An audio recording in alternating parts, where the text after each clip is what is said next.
아유, 반갑습니다. 방금 소개받은 박광리 목사고요. 조금 쫄립니다. 이렇게 왜냐하면 너무 크네요, 교회가.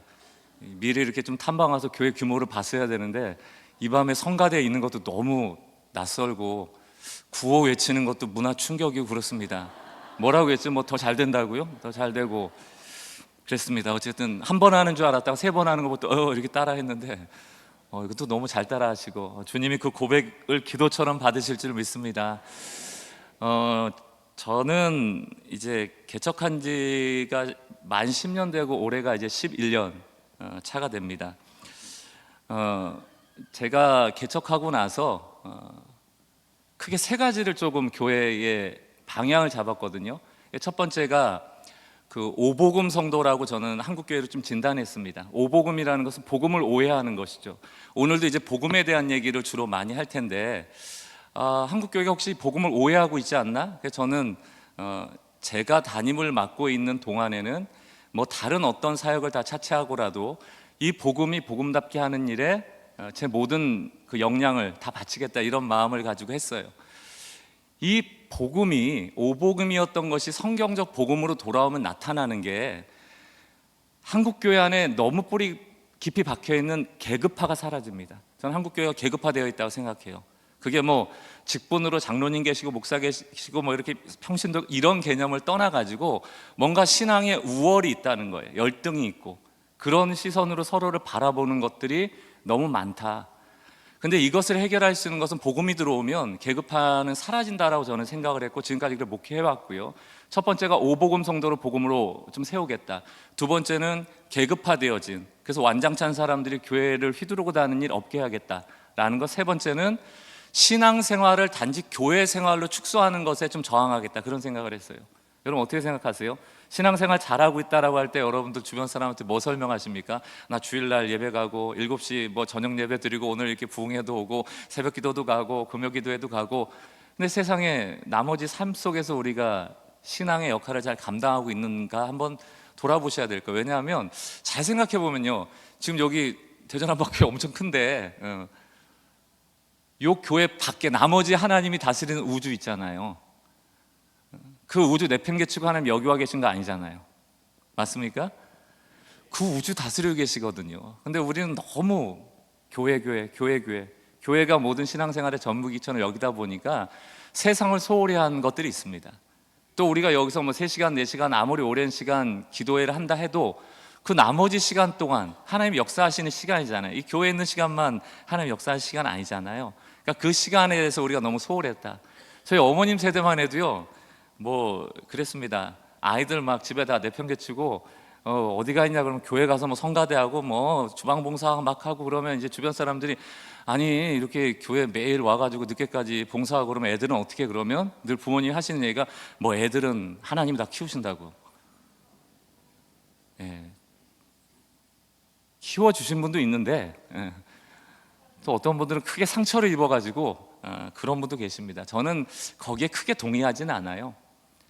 예를 들어서 성경에 보면은 여러분들 신약성에 고르반이라는 게 나옵니다. 바리새인들이 특히 고르반 그럼 이게 이제 드렸다, 영어로 오퍼링, 이렇게 하나님께 헌신했다 이런 뜻인데, 하나님께 드림이 되었다면 부모에게는 드리지 않아도 된다. 하나님께 예배했으니까 늙으신 부모는 봉양하지 않아도 된다. 이게 맞는 얘기인가요? 전혀 그렇지 않음에도 불구하고 우리는 세상의 삶을 다 그냥 소홀히 여기고 교회만 오면 됐어, 이런 시대가 있어 왔죠. 참 우리 청년 세대에게는 그 미안한 하나의 또 문화이기도 합니다. 좀 전해지지 않아야 될 저는 문화라고 생각하는데, 무슨 얘기인 거 아니, 그 헌신이 값되지 않았다는 뜻이 아니에요. 하나님을 사랑하는 그 사랑은 이웃을 사랑하는 그 사랑과 동일하다는 얘기입니다. 하나님 사랑하고 남는 사랑 가지고 형제 사랑하고, 형제 사랑하고 남는 사랑 가지고 이웃 사랑하고, 그 이웃 사랑하던 거 남는 거 가지고 원수 사랑하는 게 아니고요, 하나님 사랑하는 그 사랑이 이웃 사랑하는 그 사랑과 하나란 얘기예요. 그러니까 우리가 예배 열심히 드리고 하나님께 예배 드리고 나는 사람들한테는 잘 안 해도 돼, 사랑 안 해도 돼, 그거는 말이 안 된다는 얘기죠. 그러니까 하나님을 경외한다라는 경외의 단어와 부모를 공경한다는 공경의 단어가 구약의 야레 똑같습니다. 하나님을 경외하는 것과 부모에게 효도하는 게 같은 단어란 말이에요. 그런 의미에서 우리가 좀 복음이 훼손되고 있지 않은가. 특별히 이렇게 저희는 10년밖에 안 됐어요. 근데 이제 한밭제일교회는 더 오래됐잖아요. 몇십 년이 지나왔습니다. 그러면 복음이라는 게 훼손될 위험이 훨씬 큽니다. 복음이 훼손됐다는 걸 어떻게 알 수 있는가 하면 너무 간단해요. 이제 갈라디아 교회를 보면 되는데, 갈라디아 교회가 사도 바울이 1차 선교여행을 통해서 갈라디아 지역에 먼저 세운 교회들을 말하거든요. 그 교회에게 사도 바울이 굉장히 강력한 어조로 갈라디아서를 썼습니다. 핵심은 이거예요. 유대인들 중에서 예수를 믿은 그리스도인들이 있습니다. 그러면 구원은 어떻게 받죠? 예수를 그리스도로 믿음으로 받잖아요. 근데 유대인의 입장에서 보면은 율법이 있어요. 그거 하나님이 주신 거예요. 할례 있어요. 하나님이 주신 거예요. 그거 사람이 만든 거 아닙니다. 율법도 할례도 하나님이 주신 거예요. 그러니까 유대인 입장에서 너무 귀하죠. 그 상황에서 이방인으로서 그리스도인 된 사람들에게 이런 얘기를 하는 거예요. 야, 너랑 나랑 똑같이 있는 건 예수야. 예수 믿어서 이제 구원받는다는 어찌 보면 교리 같은 것은 있지만, 나는 있고 너는 없는 게 있어. 나는 유대인으로서 할례를 받았고 너는 할례는 없네? 너의 구원이 좀 불안하지 않을까? 이 얘기예요. 그게 갈라디아서에 나온 유대인으로서 그리스도인들을 질책하는 얘기입니다. 사도 바울이 뭐라고 얘기합니까? 그 얘기에 대하여 너의 복음은 다른 복음이다, 이렇게 얘기해요. 아니, 하나님이 주신 거잖아요, 할례. 아니, 많은 게 좋은 거 아닙니까? 예수도 믿고 할례도 받고 하면 더 안전한 거 아니에요? 예수도 믿고 뭐 다른 거 교회도 크고 돈도 많고 하면 좋은 거지. 신앙은 다다익선이 아닙니다. 다다익악으로 가게 돼 있어요. 그러면 교회가 연수가 오래되면 오래될수록 예수 말고도 중요해지는 게 많다라는 얘기거든요. 성가대 없으면 안 돼. 뭐 없으면 안 돼. 이것도 중요해. 저것도 중요해. 그러다가 예수의 복음이 희미해져 버리는 거예요. 사단은요, 복음을 훼손할 수는 없습니다. 없앨 수는 없다는 얘기. 왜? 예수님이 이미 2000년 전에 하신 일이에요. 팩트입니다. 그 복음을 없는 일로 만들 수는 없지만 우리 믿음의 사람들을 미혹할 수는 있어요. 어떻게? 그 복음에 무엇을 더하거나 빼거나 대체함을 통하여 예수만큼이나 중요한 것들을 많이 만들어내므로 예수가 없어도 가능하겠구나라고 느끼게 만드는 거예요. 한번 질문 드려볼까요? 대전 한복교회? 오늘이라도 성령이 떠나시면 이 교회가 어떻게 돼야 됩니까? 망해야 되거든요. 성령이 없는데 무슨 교회입니까? 성령이 안 계신데 예수가 그리스도라는 걸 누가 증언하겠어요? 마치 바벨론에 끌려가기 전에 에스겔을 통하여, 예레미야를 통하여, 이사야를 통하여 그렇게 그 예루살렘 성전에 하나님의 영광이 떠났다라고 얘기했지만 아무도 믿지 않죠. 아니, 하나님이 만드신 성전이 어떻게 무너져? 어떻게 바벨론에 무너져? 그런 일은 있을 수 없어. 그 거짓 선지자의 말에 다 귀를 기울였습니다. 그리고 바벨론은 무너져 버리잖아요. 하나님 떠난 예루살렘 성 건물입니다. 성전이 아니에요. 교회이기 때문에 안전한 게 아닙니다. 교회이기 때문에 하나님이 역사하시는 게 아니에요. 하나님이 역사하시는 곳이 교회이지. 사단은 이 순서를 바꾸는 거예요. 할례가 구원의 조건이 될 수가 있습니까? 교회 크기가 구원의 조건이 될 수 있어요? 유명한 담임 목사를 내가 섬긴다고 구원의 조건이 될 수 있습니까? 성가대가 화려하다고 구원의 조건이 될 수 있어요? 우리가 열심히 예배를 드린다고 구원의 조건이 될 수 있습니까? 구원은 예수로만 가능한 거예요. 교회는 예수로 충분한 겁니다. 예수로만 주인 되었을 때 그게 교회다움을 회복하는 일이거든요. 그리고 나면 몇십 년을 지나온 교회들은 매년 개혁해야 되는 거예요. 이런 기도의 시간을 통해서 우리에게 더딥혀진 게 없는가, 예수만큼이나 중요해진 게 없는가, 혹은 예수보다 중요해진 게 없는가, 그것과 싸워야 돼요. 저는 10년 됐습니다. 저희 교회 이제 오시는 분들은 다 힘들어하세요. 교회에 뭐가 너무 없어요. 없어도 너무 없습니다. 저희 교회는 죄송해요, 성가대도 없습니다. 당회도 없고요. 그게 뭐 없어서 편하다 이런 것이기보다는 어떻게 하면 예수만 드러낼 수 있을까? 어떻게 하면 예수로 충분한 교회가 될 수 있을까? 예수 없으면 망하는 교회가 될 수 있을까? 그래서 우리가 예수를 붙잡는 그런 교회가 될 수 있을까? 거기에 고민하고 있거든요. 여러분들은 한국교회를 어떻게 보고 계실지 모르겠습니다. 이렇게 보니까 여러분들은 그렇게 한국교회를 고민은 안 하실 것 같아요. 이렇게 뭐 건강한 교회에서 이렇게 좋은 목사님과 함께 이렇게 아름다운 예배를 드리는 여러분들 입장에서는 주변을 돌아보면 한밭제일교회 분들이시고, 우린 너무 이 밤에 이렇게 모이는 교회가 몇 개나 되겠습니까? 한국교회에. 그럼 우리 생각에 무슨 착각이 드는가 하면 뭐 한국교회 잘 가고 있고 아무 문제 없고 이렇게 보여질 수도 있겠지만 한국교회의 생태계는 이미 매우 위급한 상황에 놓여 있다. 그런 측면에서 저는 한국교회를 진단할 때 겨울나무에 늘 비유를 합니다. 나무로 치자면 겨울나무다. 나무들은 가을이 되면서부터 이미 잎사귀를 뗍니다. 떼는 이유는 간단하죠. 겨울이 됐는데 잎사귀가 붙어있고 꽃이 붙어있고 열매가 붙어있으면 밑에서 양분을 올려서 그거 살려야 되는데 겨울이잖아요. 몸통이 얼어있단 말이에요. 양분이 올라올 수 있습니까? 못 올라오죠? 터지거나 아니면 못 올라와서 거기 있는 게 다 죽게 돼 있거든요. 나무는 지혜롭기 때문에 날씨가 쌀쌀해지면 이미 열매 떼고 꽃 떼고 잎사귀 다 떼버립니다. 그럼 겨울 되면 앙상하죠. 그럼 여러분 앙상한 나무를 볼 때 저 나무 살아있는 것 같아요? 죽어있는 것 같아요? 죽어있는 것처럼 보이고 앙상한 나무는 아름답게 보지 않습니다. 그러나 앙상하게 보였다고 죽은 건 아니에요. 왜 안 죽었죠? 뿌리가 있으니까. 뿌리가 있으니까. 이 뿌리라는 영어 단원의 어원이 radix라는 단어입니다. R-A-D-I-X.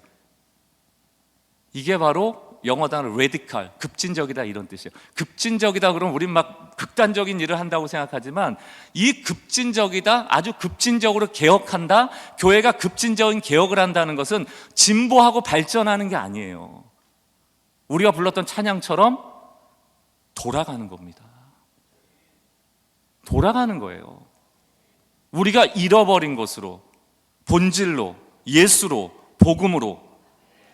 그게 겨울 나무일지라도 앙상할지라도 아직 이 한국교회가 살아있다 하면 뿌리가 살아있다라는 뜻이고 그 뿌리가 복음입니다. 예수고. 저는 기도하는 게 우리는 교회도 중요하고 한밭제일교회도 중요하지만 한국교회를 품고 감히 기도합니다.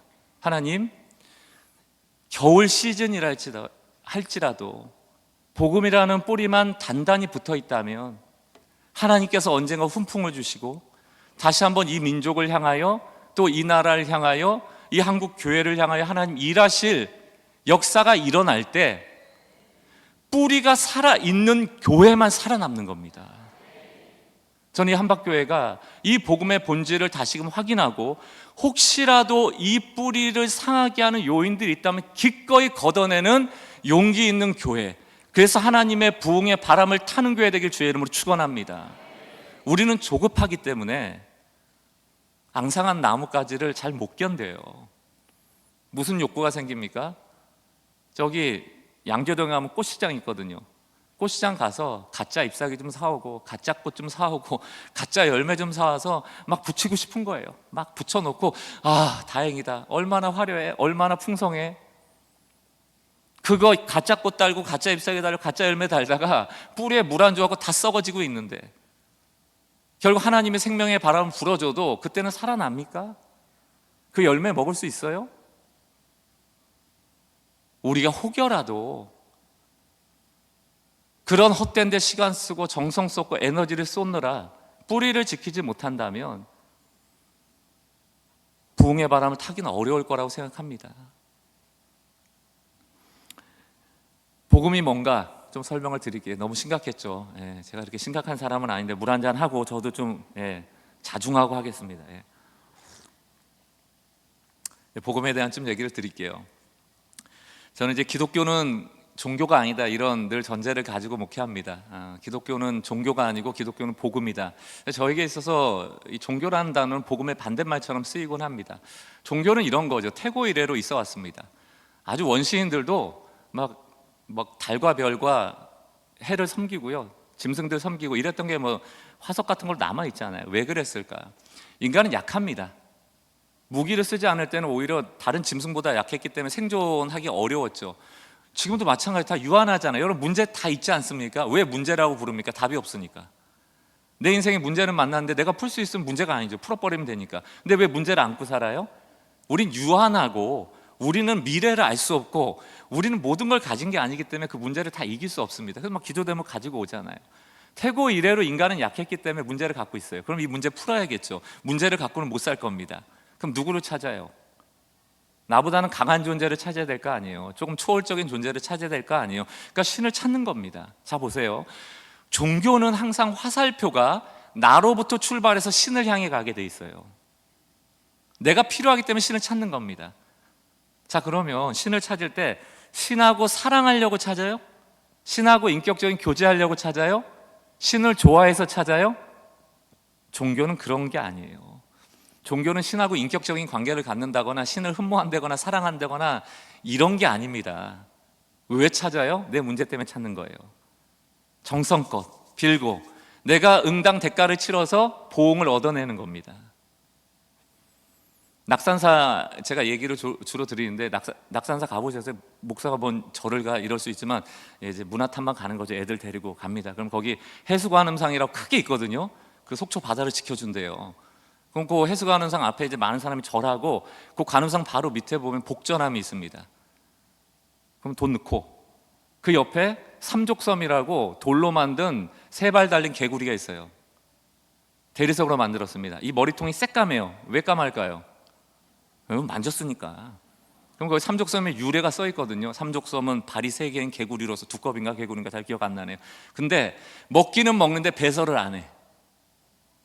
무슨 얘기예요? 아, 집에 돈이 들어오는데 지출이 안 돼. 그럼 여러분 부자 되겠죠? 우리는 월급 들어오자마자 나가는데 안 나가. 그게 삼족섬이에요. 그럼 여러분 해수관음상 앞에 가갖고 절한 이유가 뭐예요? 해수관음상을 사랑해서 존경해서 인격적 교제를 하려고? 아니, 이게 돌덩이에요. 그냥 다 알아요. 근데 절하고 돈 넣고 삼족섬 만나면 부자 될지 않을까 하고 만지는 거예요. 해수관음상이 불렀습니까? 오라고? 초대했어요? 아니, 지가 찾아간 거예요. 그게 종교라니까요. 인간은 자기의 필요에 근거해서 신을 찾아가는 겁니다. 그리고 이제 돈 생기면 해수관음상 찾아가요? 안 찾아가요? 안 찾아가죠. 먹고 땡이죠. 먹튀신앙이죠. 먹튀신앙. 먹고 튀는 거예요. 그러다가 또 힘든 일 있으면 또 가겠죠.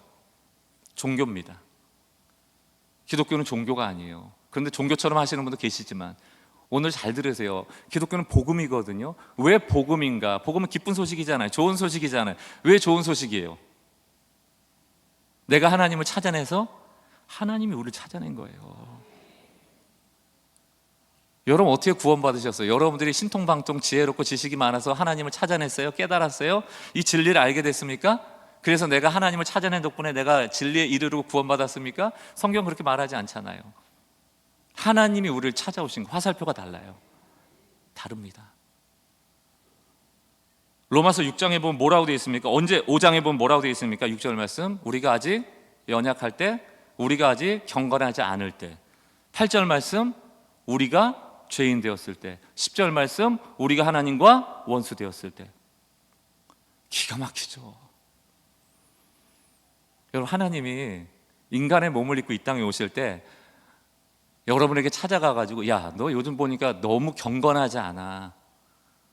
열심히 경건 생활하고 있어. 그럼 내가 갈게.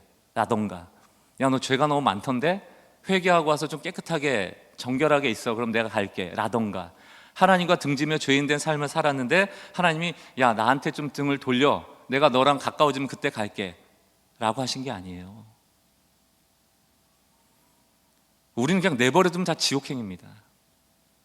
칼빈의 개혁신앙에 따르면 우리는 이미 전적으로 타락하였으므로 하나님을 알 수도 찾을 수도 볼 수도 없는 존재가 됐습니다. 신약성경에 예수님이 메시아로 온 걸 안 사람이 있어요? 그래도 그나마 찾아갔던 게 동방박사로 알려진 동방박사 안나, 시몬. 없어요. 없습니다. 볼 수 없어요. 알 수도 없고. 그런데 오신 거예요. 우리가 십자가에 죽어야 되는데 예수가 죽은 거예요. 그러니까 복음이잖아요. 여기까지는 아멘 하셔서 감사합니다. 그래서 달라요. 아예 달라요. 그럼 이제 이 복음의 관점을 가지고 제가 오늘 읽었던 로마서 4장 말씀을 좀 볼게요. 이제 여기서부터 이제 조금 여러분의 신앙에 균열이 좀 생겨서 혹여라도 이게 덕지덕지 붙어있는 좀 격가지들이 있으면 다 잘라버리시고 오늘 예수만 남고 복음만 남는 은혜의 시간 되길 주의 이름 축원합니다. 로마서 4장 말씀 보세요. 4절, 일하는 자에게는 그 삭시 은혜로 여겨지지 아니하고 보수로 여겨지거냐. 기가 막힌 얘기입니다. 여기 월급 받으시는 분들 계세요? 자, 월급날 좋아요, 싫어요? 좋아요. 전 진짜 싫었는데 그냥 바로 다 카드로 다 빠져나가고 늘 부족. 이게 좋다라고 보니까 엄청 많이 버시나 보다. 예? 이게 월급을 받아도 막 다 쓰고 남나 봐요. 월급 이렇게 오면은 저는 그런 생각 들어요. 아이, 나는 일을 이만큼 한 것 같은데 보수가 좀 적은 것처럼 여겨지더라고요. 근데 제가 교수 생활했거든요. 10년 동안. 목사 되고 나서 제일 싫은 거는, 물론 월급이 더 적은 것도 그렇게 썩 좋지는 않습니다. 기분이 좋지는 않지만 진짜 싫은 거는 방학이 없다. 교수 때는 7월 8월 방학이잖아요. 1월 2월 방학이잖아요. 쉬어서 좋으냐? 그게 아니에요. 교수님들 계세요? 교수님들은 7, 8월에 학교를 안 가도 따박따박 월급이 나옵니다. 7월에도 월급이 꽂혀 있고 8월에도 꽂혀 있고 1월에도 꽂혀 있고 2월에도 꽂혀 있어요. 월급 아니죠. 왜냐하면 일을 안 했는데 왔으니까. 돈이 월급 받을 때가 좋습니까? 보너스 받을 때가 좋습니까? 보너스가 좋은 거예요. 놀고 있는데 돈이 들어오니까. 근데 우리는 이런 걸 인정을 잘 못하는 유교적 관습이 있습니다. 열심히 해야지, 내가 이만큼 하려면 열심히 해야지. 그러니까 복음이 잘 안 들어가는 거예요. 잘 보세요. 4절, 일하는 자에게는 그 삭시 은혜로 여겨지지 아니하고. 복음은 은혜거든요. 왜냐하면 내가 죽어야 되는데 예수님이 와서 죽었어요. 공짜란 얘기예요. 우리가 원수되고 죄인되고 연약하고 불경건한데도 오셨어요. 그러니까 여기 중에 열심히 신앙생활 하신 분 중에 두 부류가 있는 겁니다. 하나는 월급 신앙이 있고 은혜 신앙이 있는 거예요. 열심히 했더니 뭐가 이루어졌어요? 그건 월급이에요. 그 은혜 아닙니다. 은혜는, 진짜 은혜는 언제 오는 겁니까? 안 하는데 와야 되는 거예요. 예, 아멘이 작아졌죠 벌써. 예, 제가 아까 전에 우리 김정인 목사님 여기서 구호 외칠 때부터 큰일 났다, 이게 이 설교가 가능한가 지금, 이런 두려움이 왔거든요. 열심히 해야 되는데. 근데 여기 보면 일하는 자는 그냥 삭시의 보수예요, 여러분. 월급 신앙. 그러니까 진짜 하나님의 은혜를 경험하고 싶으면 일을 안 하셔야 돼. 아니, 제 얘기가 아니고 로마서 얘기입니다. 계속 읽어볼게요. 5절, 일을 아니할지라도 경건하지 아니한 자를 의롭다 하시는 이를 믿는 자에게 그의 믿음을 의로 여기시고. 어떡하죠? 우리가 의로워지고 하나님 자녀 됐는데 아무것도 안 했는데, 아무것도 안 했어요. 이제 와서 한 척도 하지 마시고, 뭐 우리가 잘나서 구원받았다 자꾸 그러지도 마세요. 더 볼게요. 6절, 일한 것 없이, 계속 나오죠. 일한 것 없이 하나님께 의로 여기심을 받은 사람의 복에 대하여. 이제 구약 성경을 인용할 거기 때문에 복이라는 단어를 썼는데, 구약의 복은 신약의 은혜라는 단어랑 똑같습니다. 복에 대하여 다윗이 말한 바. 7절, 불법이 사함을 받고 죄가 가려짐을 받은 사람은 복이 있다, 이렇게 돼 있잖아요. 근데 이상해요. 아니, 복이 있으려면 불법을 안 저질러야지, 복이 있으려면 죄를 안 져야지. 이게 우리 마음 아닙니까? 근데 은혜는 다르다는 거예요. 불법을 저질렀어? 사해 줄게. 죄를 졌어? 가려 줄게. 그래서 복이야. 그 얘기하는 거예요. 8절 볼까요? 주께서 그 죄를 인정하지 아니하는 자 복. 죄를 안 져야지 복인데 죄를 졌네요. 가려 주신대요. 이게 무엇으로 가능해요? 예수 그리스도. 이 교회에 예수 그리스도가 계실 때 이 복음이 작동이 되는 겁니다. 그러니까 이 밤에 자꾸 여기 안 오신 권사님들 찾지 마세요. 김 권사는 왜 안 나왔지? 박 권사는 왜 안 보이지? 이 장로 왔나? 뭐 김 집사 왔나? 전화해가지고 왜 안 왔어? 뭐 하느라. 근데 저는 그런 생각하거든요. 하나님이 어떤 사람에게 복을 주실까? 오늘 이 말씀에 근거하면 죄 때문에, 혹은 자기의 문제 때문에, 고난 때문에 너무 고통스러워서 차마 하나님의 전에 나올 수조차 없어 지금 집안에서 이불을 뒤집어 쓰고 주여 주여만 외치고 있는 그 사람의 소리를 들으실 겁니다. 하나님은 약한 자의 하나님이세요. 자격을 갖춰서 은혜 받는 거 아닙니다. 그럼 월급이에요. 그것도 귀하죠. 그래서 신앙의 핵심은 은혜입니다. 은혜예요. 죄송해요. 여기 첫째들 혹시 계시면 이 룰을, 이 영적인 룰을 여러분들이 깨시는 첫째들 되시면 좋겠는데, 성경에는 첫째들이 쓰인 적이 없습니다. 누가 쓰임 받았어요? 첫째가. 다윗도 막내고 야곱도 둘째고. 아브라함은 그 당시 그 고대 근동의 국가는 가족이 많아야 그 힘인데 자식도 없고 앞으로 자식도 없을, 사라가 난임이잖아요. 없잖아요. 굳이 그 사람 택한다니까. 아브라함. 모세 40대 때 짱짱할 때는 안 탁하세요. 80세 때 모든 인생의 허무감이 다 밀려올 때 가시떨기 뜩 나타나신다니까요. 자격 갖춘 사람을 쓴 적이 없습니다. 왜 그런지 아세요? 하나님은 하나님의 영광을 뺏기지 않거든요. 열심히 하는 사람은 자기 의가 있습니다. 지옥 가는 법 알려드릴게요. 지옥은 자기 의로는 절대 못 가요. 여러분들이 여기서 뭐 잘하고 내가 해낸 거, 내가 성취해낸 거, 그거 가지고 한번 천국 가보세요. 불허입니다. 천국 들어갈 수 있는 유일한 방법이 뭡니까? 예수 그리스도. 은혜 받은 사람들이 들어가는 거예요. 이 일하지 않고 죄를 가리워지고 불법이 사함받고 죄가 가리워지는 은혜를 경험한 사람들이 들어가는 거예요. 오늘 이 자리에 온 사람들이 천사 날개 달고 오셨습니까? 오늘 오는 동안 죄 안 짓고 오신 분 한번 손 들어보세요. 김관성 목사님 어제 보니까 막 손 들라고 그러던데 모르겠어요. 손 들까 봐 겁나지만 지금 저만 들었네요. 그럼 제가 뭐 죄 안 짓고 왔을까요? 저희 성도들한테 늘 부탁드리거든요. 제가 죄 짓고 온 거 아시죠? 그러면 예, 안 돼요. 그럼 걸려도 괜찮죠? 그럼 그건 안 된대요. 그러니까 목사의 11계명은 들키지 말자예요. 희한해요. 죄인인 걸 아는데 걸리면 안 돼. 그래서 자꾸 목회자들이 위선 떠는 것 아닙니까? 그렇게 자꾸 구조가 돼가는 거예요. 교회 공동체는 어때야 됩니까? 이 복이 작동돼야 된다니까요. 은혜가. 죄 앞에 평등한 거예요. 은혜 앞에 평등한 거예요. 사도 바울이 무슨 얘기를 합니까? 여러분 인생에 가장 큰 은혜를 경험하고 싶습니까? 그럼 가장 큰 죄를 지십시오. 역설입니다, 이게. 왜? 하나님은 여러분이 상상할 수 없는 그 죄조차도 덮으시고 가리우시고 사하시는 은혜 하나님이라는 것을 경험하라는 얘기예요. 그 얘기해놓고 이제 사도 바울도 깜짝 놀랐겠죠. 죄가 많은 곳에 은혜가 더한다 해놓고 그렇다고 너희한테 죄질한 얘기 아니야. 엄청 딱 갈무리를 해버리지만 핵심은 뭡니까? 우리 은혜로 사는 거야. 저는 한밭제일교회가 앞으로 좀 몇 분들을 바라볼 때 저 사람은 뭐 어디 오고 나는 어디 안 왔고 해서 너는 우월하고 나는 열등하고 이런 거 따지지 말고 목사님 이것도 인사 구호 한번 했으면 좋겠어요. 니나 내나. 요거 이게 옆에 성도들 볼 때 니나 내나예요. 한번 해봅시다. 니나 내나 한번 해보세요. 무슨 얘기예요 이게 지금? 은혜 없으면 못 살아요. 예수 없으면 못 삽니다. 그래서 뭐 잘난 사람들이 완장 차고 나 없으면 안 된다고, 나 있어야 교회 돌아간다고, 그 사람만 없으면 교회 화평한 거예요. 제가 오늘 식사 대접 받으면서 한밭제일교회는 사실 이런 설교가 필요한가 싶기도 할 정도로 장로님 너무 귀하시고 너무 미담이 많고 뭐 그렇더라고요.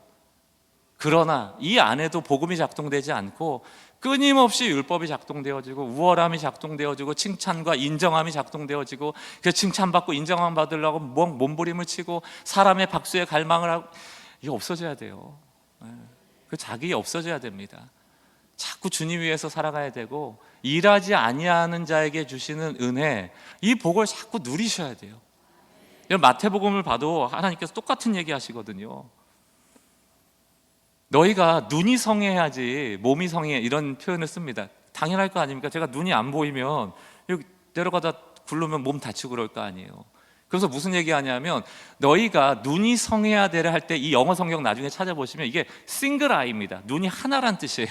싱글 아이. 우린 눈이 두 개야지 정상인데 이게 온전한 건데 왜 눈이 하나여야지 온전하지? 그거는 눈의 개수를 얘기하는 게 아니고 우리가 눈은 두 개지만 초점은 몇 개여야 돼요? 하나여야 되잖아요. 만약에 여러분 제가 눈이 두 개라고 여러분 막 두 개, 세 개로 보이면 얼마나 헷갈리겠습니까? 초점이 하나여야 된다라고 하면서 이 얘기를 하세요. 한 사람이 두 주인을 섬기지 못하리니 하나님과 재물을 겸하여 섬기지 못한다. 초점 하나로 두라는 얘기죠. 하나님께 두라는 얘기죠. 그런데 이 초점을 흐리게 만드는 것, 이 복음의 초점을 흐리게 만드는 가장 주범이 누구다? 돈이다. 그도 그럴 것이 여러분들이 준 옷, 이렇게 지금 입고 있는 옷을 돈 주고 샀어요? 하나님이 주셨어요? 대답이 어려워요? 여기 교회니까 종교적으로 대답을 하셔야죠. 하나님이 주셨다 이렇게 얘기를 해야 되는데, 여러분 오늘 밤에 하나님 원피스 하나 주세요 하고 기도하고 일어나면 머리맡에 원피스가 있고 막 이렇습니까? 돈 주고 샀잖아요. 그러니까 우리가 일상생활에서 교회 밖에 생활하다 보면 뭘 학습합니까? 아, 돈 없으면 불편하구나. 돈 있어야 되는구나. 돈이 중요하구나. 물론 하나님이 재물 얻을 능을 주셔서 내가 돈을 벌지만 그래도 돈은 많아야 돼. 이런 생각이 들어요, 안 들어요? 들죠. 여러분, 우상 숭배는 하나님을 버리는 게 아니라니까요. 성경의 구약에 이스라엘 백성이 하나님을 버린 적이 없습니다.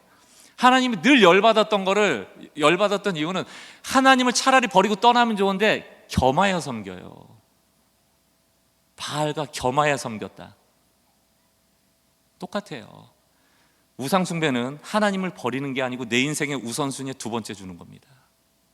그래서 교묘하죠. 교회 다니시는 종교인들이 이 짓을 잘하거든요. 딱 하나님을 두 번째 두고 그래도 중요한 척하는 거예요. 이게 우상 숭배예요. 하나님을 1순위에 둬야 되거든요. 그러면서 뭐라고 얘기합니까? 거기 그림 언어가 나와요. 야, 공중에 나는 새를 좀 봐. 그들은 창고에 들이지도 않아. 저도 이제 제주도 사역 때문에 여기도 이제 제주도에 있으잖아요, 그죠? 헤리티지 있지만 저도 이 제주도에 종종 갑니다. 제가 가는 데는 동쪽 새활인데 한 8시쯤 되면 제비떼가 막 몰려와서 전선에 쫙 앉아 있거든요. 그 밑에는 차도 못 세웁니다. 제비가 똥 싸가지고 사람도 안 다녀요. 근데 밤 8시에 제비가 와가지고 이렇게 자야 되는데 갑자기 한 11시쯤 한 마리가 딱 눈을 뜨더니 보고 이렇게 쓱 날아가더니 자고 있는 제비들한테 아유 바보 같은 놈들, 저 벌레 내일 없으면 어떡하려고, 나는 지혜로워서 밤새 벌레를 잡아가지고 저장해놔야지. 그러니까 미친 제비죠.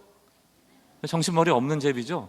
정상적인 제비는 어떻게 해야 되는 거예요? 그냥 해지면 자는 거예요. 해 뜨면 나는 거고, 벌레 있으면 잡는 거고, 밤에는 자는 거고, 해 뜨면 나는 거고. 예수님 뭐라고 얘기해요? 너희가 이 새보다 귀하지 아니하냐. 새 누가 먹이시는 거예요? 근데 우리는 얼마나 웅덩이 파는데 혈안이 돼 있는지, 밤이고 낮이고.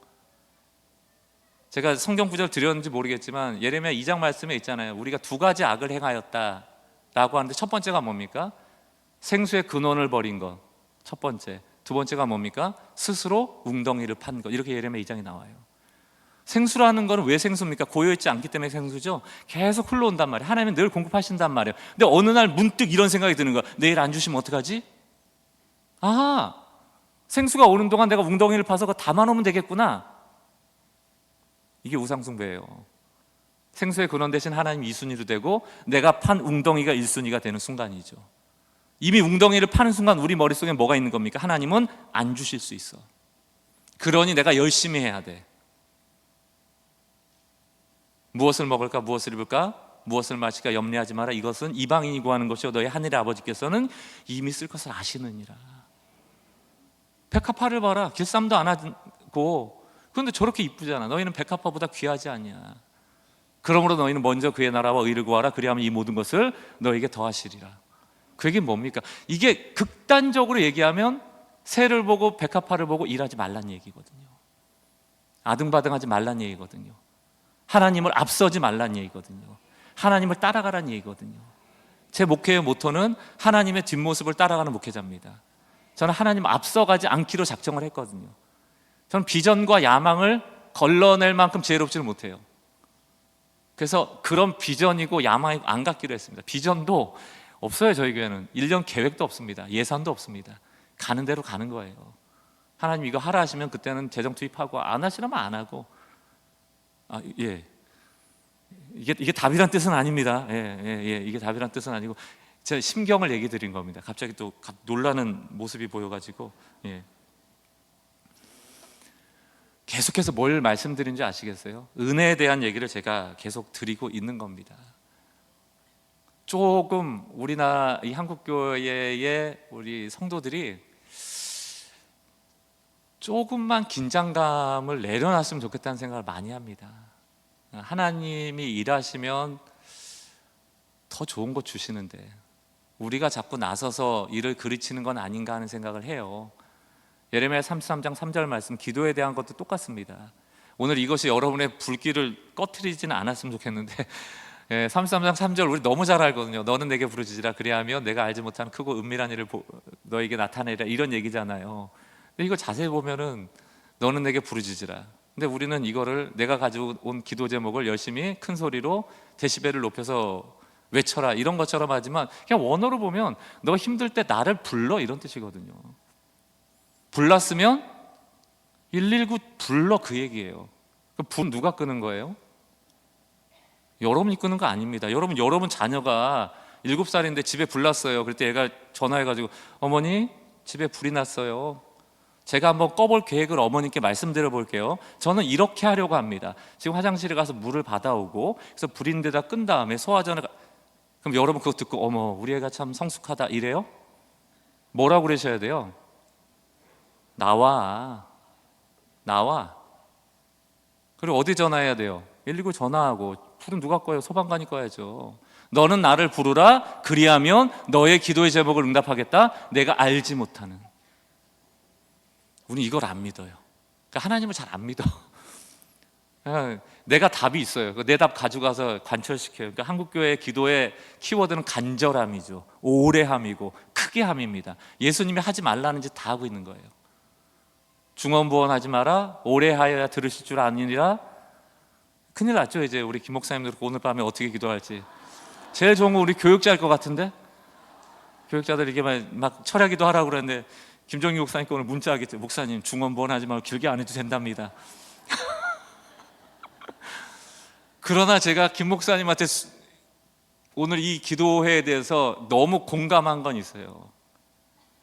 김 목사님이 이렇게 기도하는 게 하나님 앞에 긍휼함, 이게 정답이에요. 사실은 우린 기도 실력에 자꾸 의존하는데 뭐가 문제가 있고 안 되잖아요. 그럼 여기가 그냥 자는 거예요.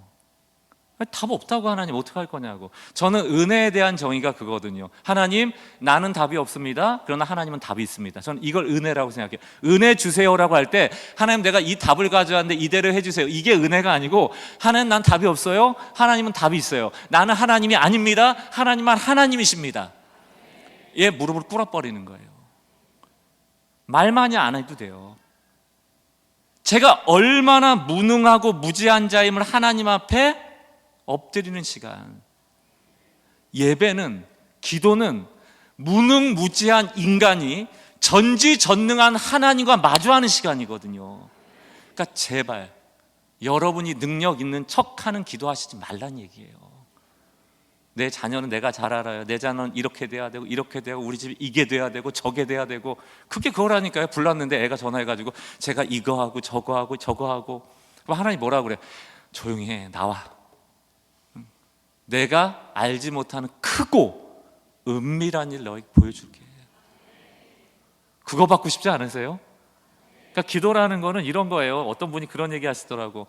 하나님이 우리에게 한 가지 선택권을 주신다면 지금 막 번쩍하고 떠오르는 게 있죠. 아, 요것만 잘 되면 진짜 한 100억만 주시면 막 이런 생각도 들고 그러잖아요.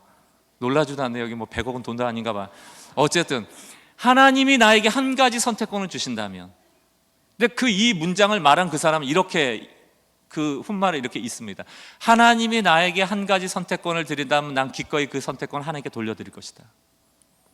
이게 기도입니다. 우리가 뭘 한다고요? 여러분 기도만큼만 이루어지고 살면 우리 끝장나는 거예요. 여러분 우리가 기도한 대로 안 돼서 이만큼 오신 거예요. 우리가 그걸 잘 몰라요. 우리는 믿음의 기도 그러면 내가 생각하는 기도의 제목이 그대로 되어지는 것. 그러니까 내가 생각하는 그것을 믿는 믿음을 자꾸 생각해요. 그래서 뭐라고 합니까?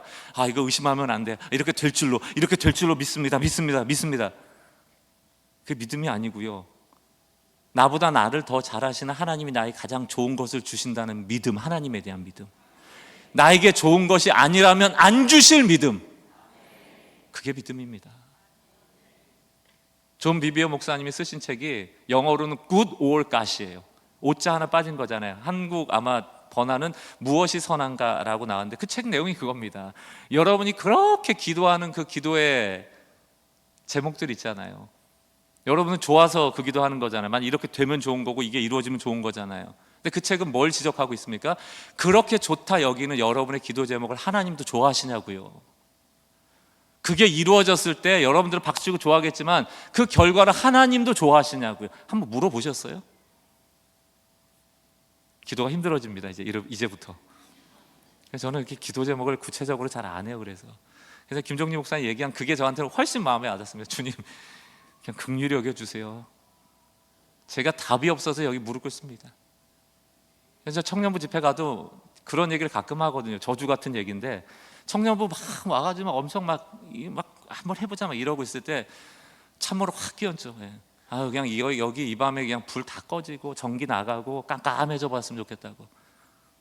무슨 일이 일어날 것 같으세요, 여러분? 전기 나가고 이거 찬양 이거 반주도 안 되겠죠? 마이크도 안 나오겠죠? 그럼 이제 김종인 목사님 큰일 난 거죠. 뭘 하긴 해야 될 텐데. 불 꺼졌으니까 집에 가세요는 안 하겠죠. 어떠실 것 같아요, 여러분? 이거 비극일 것 같나요? 네. 그런 게 세일이에요.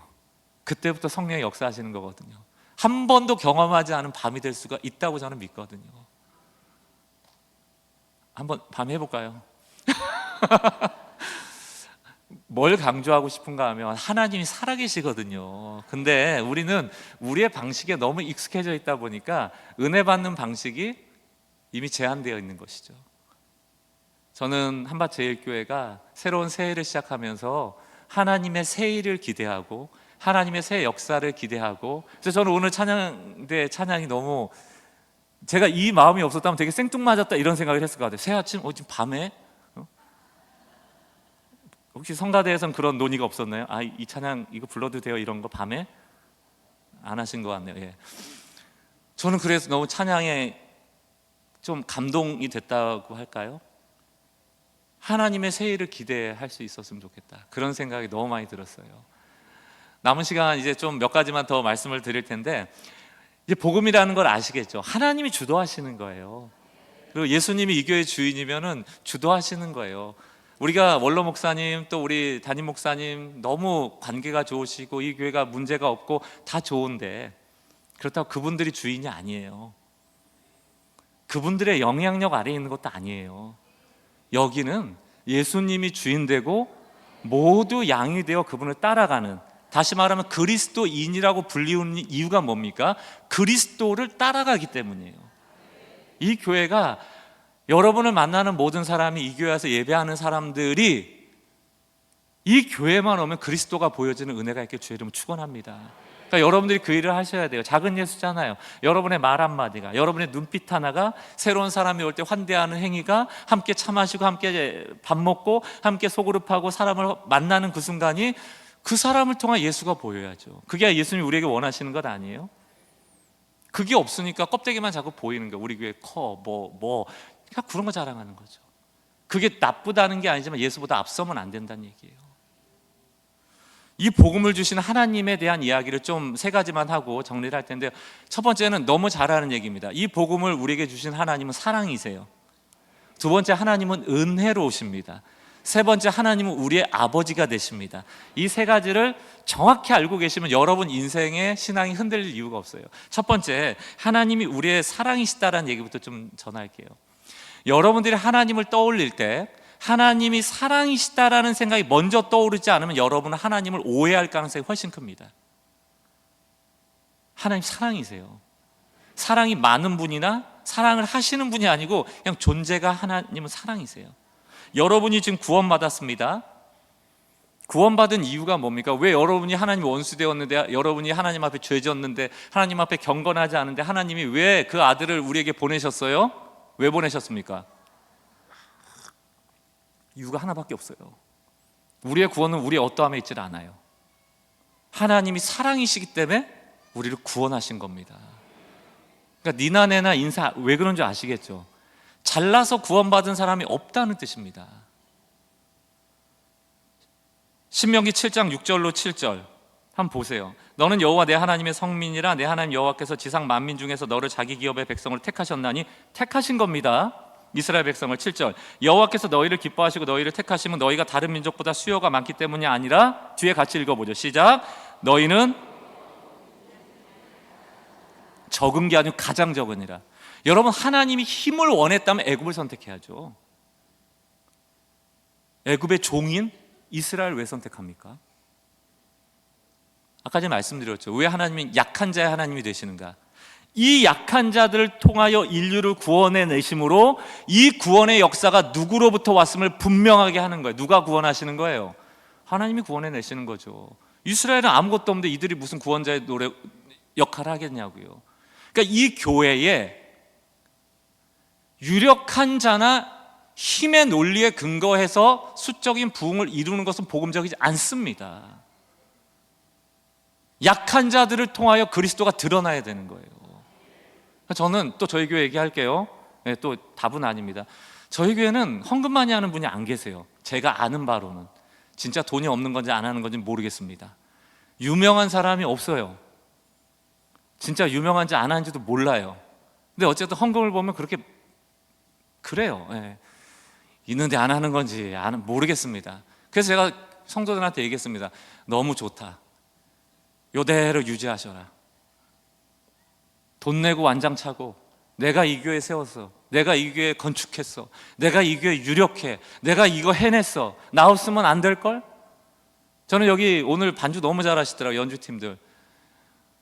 개척 처음 할 때 제가 분당우리에서 11년 동안 찬양 사역했거든요. 전공자들 뭐 밴드팀 금방 구하죠. 안 했거든요. 기타 하나 갖고 시작했거든요. 찬양 인도 처음 하는 친구 불러다가 기타 하나 갖고 있습니다. 새벽 기도할 때 건반 주자 아껴 건반 하나 시키고, 어느 날 갑자기 교육자가 뛰쳐와가지고 목사님 건반 주자가 안 왔는데요. 그 하나도 안 온 거예요. 새벽에. 그럼 기타도 없는데요. 그럼 찬송가 2장 불러. 문제 있나요? 아무 문제 없어요. 하나님 밴드 찬양은 받고 찬송가 2장은 안 받으시는 하나님이 아니잖아요. 저는 그래서 뭐 찬양팀에 누구 빠지고 뭐 하는 거에 대해서 개의치 않습니다.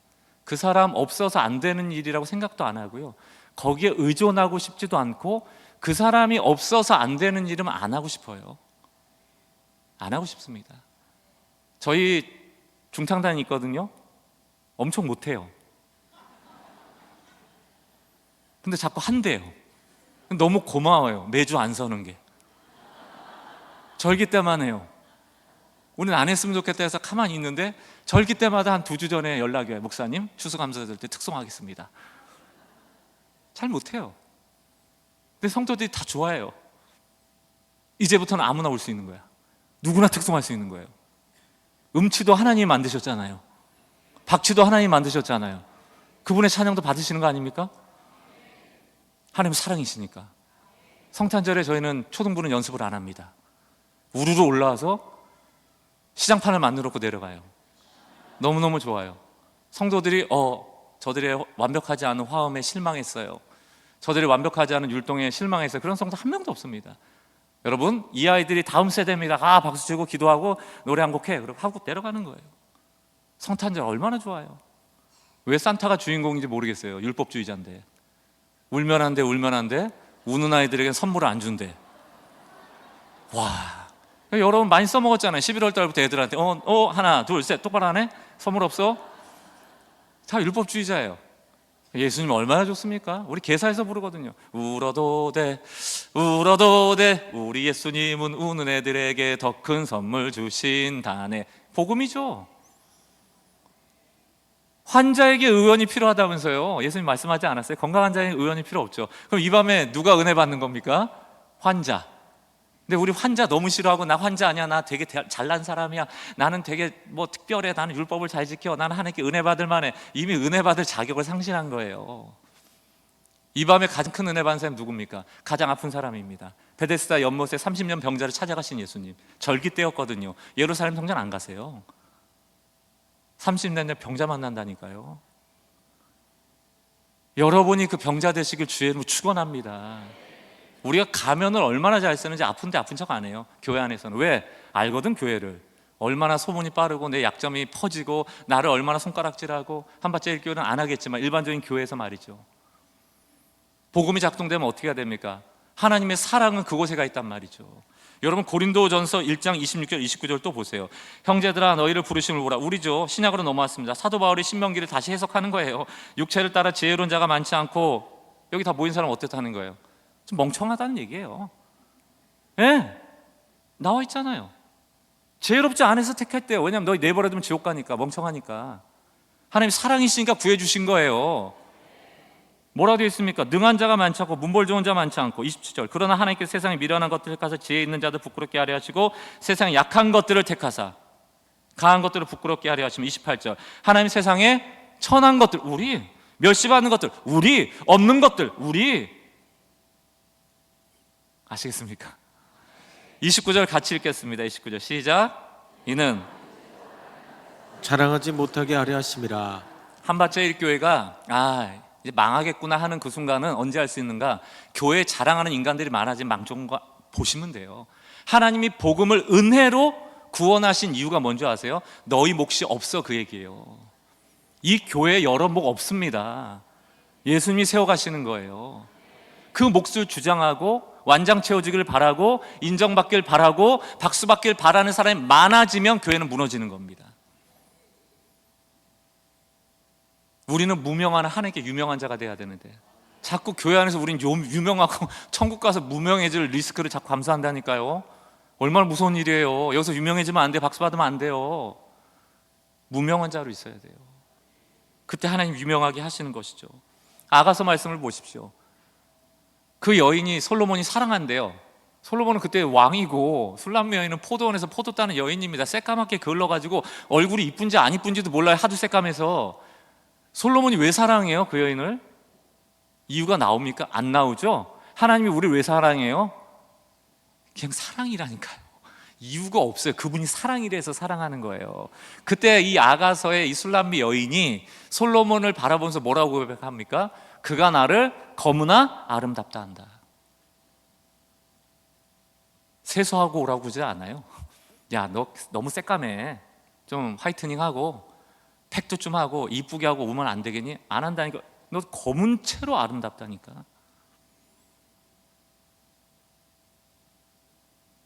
무슨 얘기인지 아시겠습니까? 우리는 완벽해질 수 없어요. 그 사랑이 우리를 구원해내는 겁니다. 두 번째는 하나님이 은혜로우시다는 걸 여러분 꼭 기억하셔야 돼요. 은혜로우신다. 믿음보다 은혜가 앞섭니다. 이거가 공식이에요, 여러분.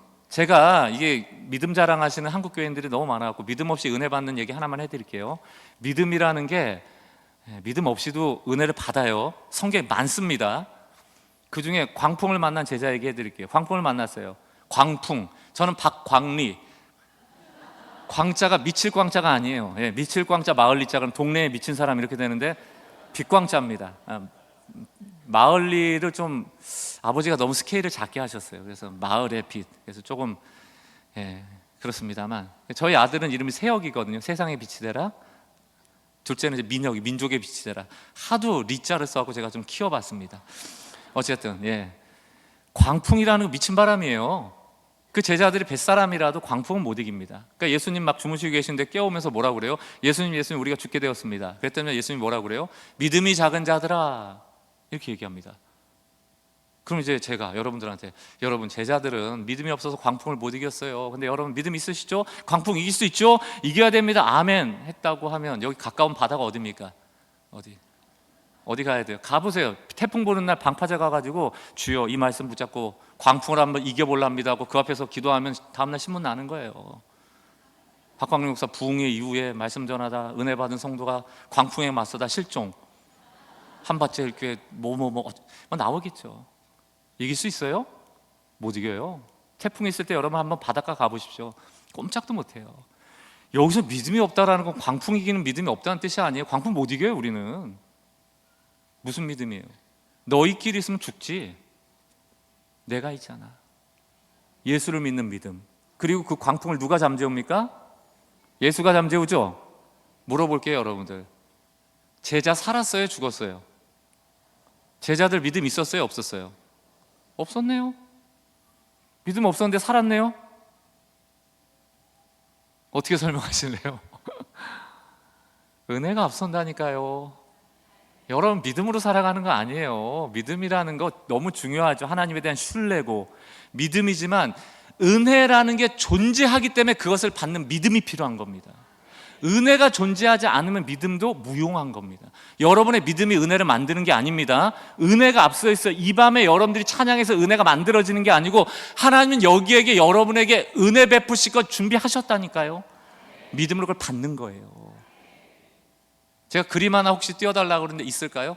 에밀 라누의 그림 없으면 넘어가고 있으면 와 감사합니다. 역시 믿었습니다. 할아버지가 뱃사람인가 봐요. 손녀딸이라 칩시다. 노에다가 소를 둘 다 올려놓고 있습니다. 저 배가 가겠죠? 그러면 저 손녀딸이 뭐라 하겠어요? 신기하겠죠? 도시에서 온 것 같아요. 옷 잘 차려입고. 할아버지 아버지 내가 지금 배를 몰고 있어 막 그럴 거 아닙니까? 그럼 할아버지가 막 정색하면서 조용히 하니?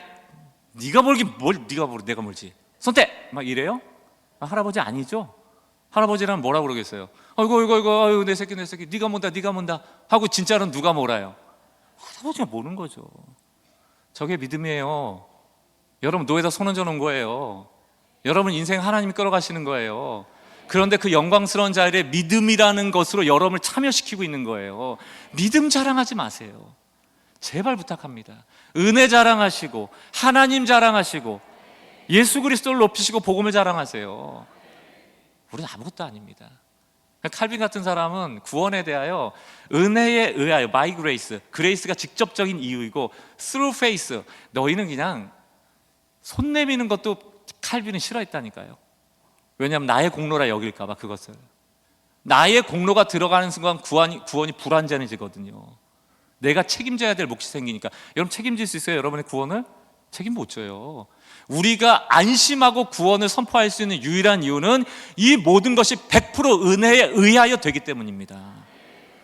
이 복음이 작동되면 주의 은혜를 구하게 되죠. 하나님 은혜로우세요. 그러니까 은혜가 앞선다는 걸 제발 믿으시는 한박교회 되시길 주의 이름으로 축원합니다. 마지막 세 번째, 하나님이 우리 아버지가 되신다는 것. 이것도 너무 중요해요. 오래된 교회일수록 이걸 자꾸 까먹는데, 하나님이 여러분 일꾼으로 부르셨어요? 자녀로 부르셨어요? 일꾼으로 안 부르셨어요? 그럼 일 안 하실 거예요? 일꾼 자녀 뭐 그것도 비슷한 거 같고, 제가 오늘 정확히 정리를 해드릴게요. 하나님 당연히 우리 자녀로 부르셨습니다. 그러나 복음을 전해야 될 선교적 일꾼들이 필요하죠. 그 일꾼은 명령이나 의무나 기계적인 게 아니에요. 여러분 은혜가 오잖아요. 하나님의 사랑을 입잖아요. 복음이 이 교회에 작동이 되잖아요. 그때 효도하는 자녀들이 나옵니다. 저는 일꾼의 일을 저는 효도로 바꾸고 싶어요. 은혜 받은 자의 자발적 헌신이거든요. 누가 시켜서 하는 게 아니고 복 받으려고 하는 게 아니에요. 잘 들어보세요. 여러분 하나님 앞에 순종하면 복 받습니다. 이건 영적 원리예요. 근데 이거 바꿔놓으면 얘기가 달라져요. 순종하려고, 복 받으려고 순종한다? 이건 종교예요. 기독교는 한 끗 차이예요. 한 끗 차이인데 내용이 달라져 버려요. 순종하면 복 받아요. 근데 왜 순종할까요? 하나님 좋으니까, 하나님 사랑이시니까, 우리가 은혜 베푸셨으니까, 너무 좋고 너무 감사하니까. 저희 어머니가 암으로 돌아가셨습니다. 제 대학교 시절에 어머니가 우편 취급소라는 우체국과 우체국 사이가 머니까 중간에 취급소를 두셨어요. 대학교 1학년생인데 자꾸 여름방학에 가서 알바하라는 거예요. 찌라시 죄송합니다. 전단지죠. 전단지 뭐 나누고 여기 우편 취급소 생겼으니까 뭐 하고 뭐 짐도 나누고 막 하는, 너무 하기 싫은 거예요. 했어요. 왜 했을까요? 용돈 주더라고요. 알바비. 그거 받으려고 했거든요. 한 20년 지나고 어머니가 암이 걸리셨습니다. 어머니 가서 도와드려야죠. 매일 갈 수는 없지만 뭐 자주 가서 도와드려야죠. 여러분 그 일 도와드린 다음에 어머니한테, 어머니 저 이제 갈게요. 돈 주세요. 호로자식이죠. 그럼 그 호로자식 아닙니까? 40살이 넘어가지고 어머니 암 걸려서 힘들어서 도와달라고 하고 그럼 돈 받아가요? 왜 도와드린 겁니까? 제가 나이 먹어가지고 어머니 사랑하니까, 돕고 싶으니까, 해드리고 싶으니까, 이거밖에 해드릴 게 없으니까. 하나님 앞에 왜 헌신하십니까? 복 받으려고요? 거기서부터가 틀려먹은 거죠. 하나님이 언제 복을 안 주십니까? 여러분의 복을 빼주신 적 있습니까? 뭐 복을 안 주신 적 있습니까? 또 탁까놓고 얘기하고 왜 하나님이 주셔야 되는데 여러분한테 복을 맡겨놓은 거 있으세요? 우리가 얼마나 뻔뻔한지 몰라요. 십자가에 매달려 죽으시고 구원해 주셨죠. 여러분 구하는 거 다 줘야 돼요? 심각한 얘기. 지금 얼굴 다시 경줄 푸시고 주시죠. 근데 좀 효자가 됐으면 좋겠다. 근데 한국교회 일꾼 모두가 너무 다 모습들이야. 다 모습들이에요. 자 보세요. 이제 이 얘기만 해드리고 정리를 좀 할 텐데 잘 들으세요. 탕자 얘기 잘 아시죠? 탕자 얘기 보면 둘째 이 녀석이 아버지 상속분을 가지고 나가잖아요. 허랑방탕하게 썼다고 돼 있잖아요. 돼지가 먹는 그 밥도 얻어먹을 수 없어서 죽게 되었다고 생각을 하잖아요. 그때 집으로 돌아올 때 이 둘째 아들의 마음에 어떤 생각이 있었냐면, 나를 차마 아들이라고 불러달라고 못하겠다. 품꾼의 하나로 써주소서 해야지. 월커, 이게 WORK야, 일꾼이란 뜻이잖아요. 나를 일꾼의 하나로 써달라 해야겠다고 돌아가거든요. 자, 아들이 아버지께로 돌아간 것 같죠? 그런데 아들이 그 동네 어귀에 있을 때 아버지가 와요, 안 와요? 아들이 집으로 간 겁니까? 집에서 아버지가 또 뛰쳐온 겁니까? 아버지 뛰쳐왔죠. 왜 그럴까요? 그 새 중간에라도 동네 사람이 봤을 때 율법에 근거하여 이 아들을 돌탕 맞아 죽일 가능성이 있기 때문이에요. 그럼 아버지는 매일 나와 있었겠죠? 동네 어귀를 보면서 자기가 제일 먼저 발견해야 되니까. 그리고 아들을 향하여 복음이라니까요. 우리가 찾아간 것 같지만 하나님이 찾아오시는 거예요. 게다가 아들은 아버지를 찾아갈 때 자기의 정체성이 뭐였죠? 일꾼이었죠. 종교는 우리를 일꾼 만듭니다. 종으로 만들어요. 종은 날마다 거짓말해야 됩니다. 왜? 잘못한 일 있으면 못 얻어먹으니까 거짓말해야죠. 잘못 없다고. 또 조금만 잘한 일 있어도 잘한 일이 작으면은 많이 얻어먹지 못하니까 과대포장해야 되죠. 늘 종은 거짓말하게 돼 있습니다. 왜? 벌 안 받으려고. 그리고 자기 먹을 거 많이 먹으려고. 한국에 종들이 많아요. 하나님은 종처럼 여깁니다. 내가 열심히 가가지고 내가 원하는 거 찾아내. 종교성을 가지면 다 종돼요. 사단이 그거 노리는 거예요. 종의 사슬을 끊었다고 얘기하잖아요. 복음이라는 게 자유인이 되겠다고 하잖아요. 그게 아들, 딸 된 거거든요. 그러니까 하나님이, 그 아버지가 아들을 찾아와서 금가락지 끼워줘 버리잖아요. 옷 입혀줘 버리잖아요. 그리고 뭐라고 얘기합니까? 내 아들이 살아 돌아왔다. 잔치 버려버리죠. 그게 뭡니까? 아들의 정체성을 복구시켜 주는 거예요. 여러분, 아버지랑 떨어지면 종 되는 거예요. 아버지께서 우리를 찾아올 때 우린 자녀 되는 거예요. 중요한 건 첫째 아들입니다. 첫째 아들이 이 소식을 듣고 기뻐했어요? 열받았죠? 아버지한테 와서 하는 얘기가 이겁니다. 아버지, 나는 아버지 곁에서 평생 일하였거늘. 일도 나오네요. 나중에 영어 성경 같은 데 찾아보세요. Like a slave 이렇게 돼 있습니다. 난 노예처럼 일했습니다. 이렇게 얘기해요. 이제 이게 한밭제일교회가 들어야 될 얘기예요. 아버지랑 평생 같이 있었죠. 같이 있다고 자녀가 아니에요. 같이 있었음에도 불구하고, 아버지와 함께 평생을 있었음에도 불구하고 이 첫째 아들의 자기 정체성은 일꾼이었습니다. 아버지가 기뻐했을까요? 너는 역시 내 아들이야. 일 열심히 해야지. 우리 돈 열심히 벌어야지. 그랬을까요? 그 다음에 뭐라고 대답합니까? 그때는 아들이라는 표현을 안 써요. 테크논. 얘야. 너무 사랑스러운 단어죠. 3, 4살 너무 예쁠 때 우리 아이한테 울룰루 얘야 이 아기야 이런 거 같은 뉘앙스. 첫째 아들이랑 얘야, 너는 평생 나와 함께함으로 내 것이 다 너의 것이거늘. 우리 이걸 안 믿어요. 아버지와 자녀가 함께 있다는 것은 아버지의 자원이 우리에게 이미 주어졌음을 믿는 겁니다. 한국교회 종의 기도가 너무 많습니다. 아버지가 떨어져서 거짓말이라도 해서 혹은 간절함이라는 요소를 넣어서 무언가 받아내기 원하는 거. 그분을 사랑하는 게 아니에요. 그분과 가까이 하기를 원하는 게 아니고, 내가 당장 배가 줄여 죽게 생겼으니 내가 먹을 것을 얻어야 돼. 그게 종교고, 결국 종의 정체성을 가지고 아버지를 보는 거잖아요. 우린 종으로 부름받은 게 아닙니다. 자녀로 부름받았고, 여러분이 구하기도 전에 하나님은 여러의 필요를 아시고 가장 좋은 것으로 주실 뿐만 아니고 좋은 것이 아니거늘 막으시는 은혜를 허락하신다. 여러분의 인생에 손해는 없습니다. 제가 들었던 설교 중에 영어 단어 하나 할까요? 이거 영어 있나요? 러버스. 이게 우리 목사님 잘하실 거니까 나중에 더 추가 설명. 저는 발음이 별로 안 좋아서 보시기만 하세요. 러버스 그러면 이게 사랑하는 자가, will always, 항상 뭐뭐 할 것이다. out이라는 거는 전치사로 쓰면 밖으로 이런 뜻이지만, 이게 접두어로 붙이면 beyond, 뭔가를 능가한다 이런 뜻이에요. 훨씬 많은 일을 한다. 이거 대학생 됐으면 저기 work 뒤에 동사 원형 쓰였잖아요. 그죠? 앞에 will 조동사 있으면 제 동사 어떤 얘기를 하겠습니다. lovers will always 다음에 outwork workers 이렇게 돼 있어요. 그럼 그게 뭡니까?